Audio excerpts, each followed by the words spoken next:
What's up, everyone? I'm here with Jennifer Nangle, and how you doing today? Oh, I'm just living the dream. How are you? Pretty good. You just got off your panel. I did. You had a great day today, I assume? Today was amazing. I had the best time here at Tampa Bay Screams. Awesome. That's great to hear. Now, for your background, you've done over 100 movies. I know. Somebody did their homework. Okay. And you've done writing and producing. Yes. Awesome. And directing. Yep. Almost forgot that one. Yep. So not just a triple threat, a quadruple threat. There you go. What was the inspiration to do just to get into acting? What was the itch? attraction? The itch, the itch.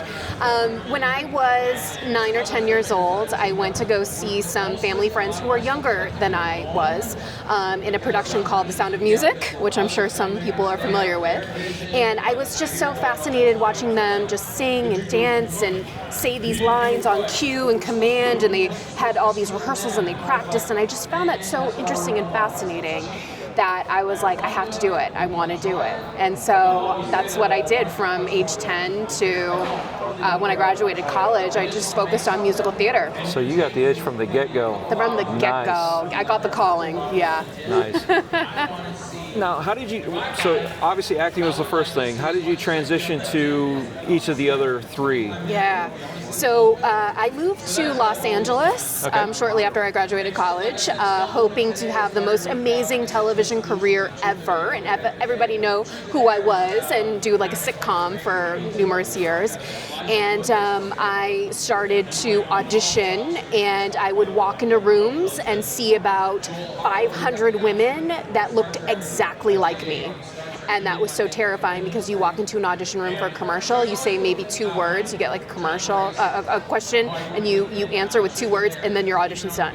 And I'm like, well, people didn't really get to know me. They didn't, I could be perfect for this, you know? And so it was a rude awakening that this was a tough, tough life. And I got introduced by self-producing, by helping produce and act in a web series called Guides. It's a sci-fi comedy. You can find it on YouTube if you're interested. But that was my first exposure to self-producing and learning how to do sound and sync footage and learning how everything comes together and getting locations and characters and scripts. And since then, I've just been pounding the pavement doing my own thing. That's great to see. Like I said, when I did the research on you, I was like, holy cow, like you've got a lot under your belt there. Yeah. You've done so much. Was there any inspiration that you felt that you've given back to the community, or another fellow actress or actor or even a writer, anybody? How do you feel like you've done something that you could see and say, hey, this person took something from lead, it? Yeah, took my lead and went with it. And that's a great question. I don't know, to be honest.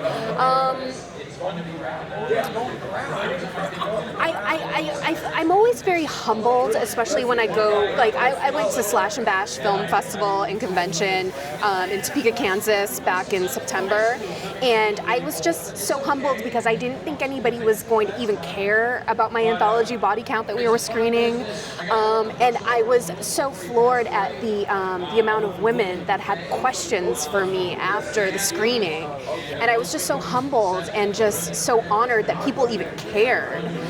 So if anybody has taken something from my work, I by all means take it and run with it, because I hope that I do make some sort of impact, or just have a good time while watching everything. That's what I really hope. Yeah.